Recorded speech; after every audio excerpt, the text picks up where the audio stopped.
Folake Sanu is a banking and finance professional with about 40 years of work experience.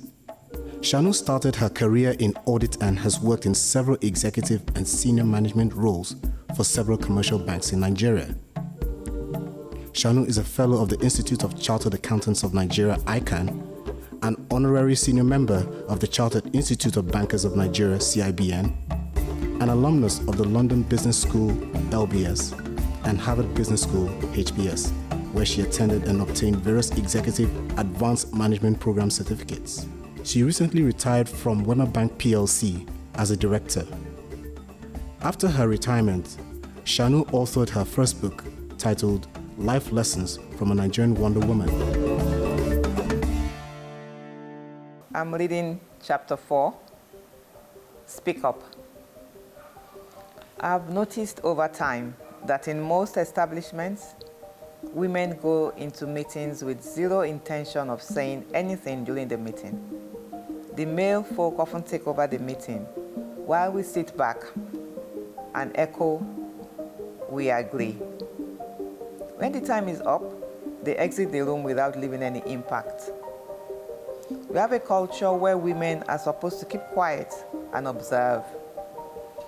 Even in religious congregations, many women do not speak over time. They get used to speaking only after the men have already heard their opinions. The norm is for men to take the lead, ask questions, and answer questions. This is because they have been raised to be in charge. But as we evolve, we must know that everybody has an equal voice, especially in the workplace. A woman's presence should be felt everywhere she is. If present in any meeting, you should actively contribute to the subjects of discussion. You should make it impossible for anyone to forget you once they've met you. If they do, reassert your presence by actively engaging in the conversations and deliberations. Women will not rise by being docile. While we are expected to be submissive to our husbands at home, this is not applicable in the office. At the workplace, we are colleagues with equal and exact rights, and we should be able to contribute our quota without restraint. When appraisals are done, no one checks to see if you're a female or male. All they seek to evaluate are your contributions to the progress of the establishment.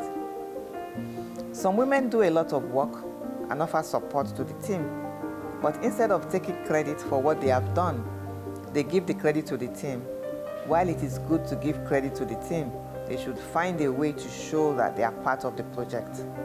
One way to do this is by taking part in the presentations and adding value to the presentation. Learn to speak up. The worst that can happen is that you say something stupid. But when you say nothing at all, you do not allow anyone to hear your voice. When you have an opportunity to showcase yourself, make good use of it. Ensure that people hear you. Not saying anything at all is a great disservice to yourself. You also need to ensure that you are not emotional about your contributions. Don't start off by saying, "You know, I'm a woman." This statement will kill your presentation. Stick to the facts. State what has happened. List your contribution. Explain what the company has achieved and how you intend to make things better. So, apart from your voice, there are other ways that you can be recognized. Is it the way you dress?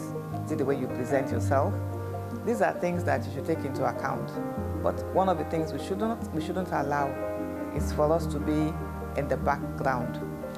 That is not where we're supposed to be. We're supposed to be in the forefront of things. And we have the capacity and we have the capability to do that. And at the end of the day, I think as a successful woman, like I rightly said, your confidence level comes from your childhood as well.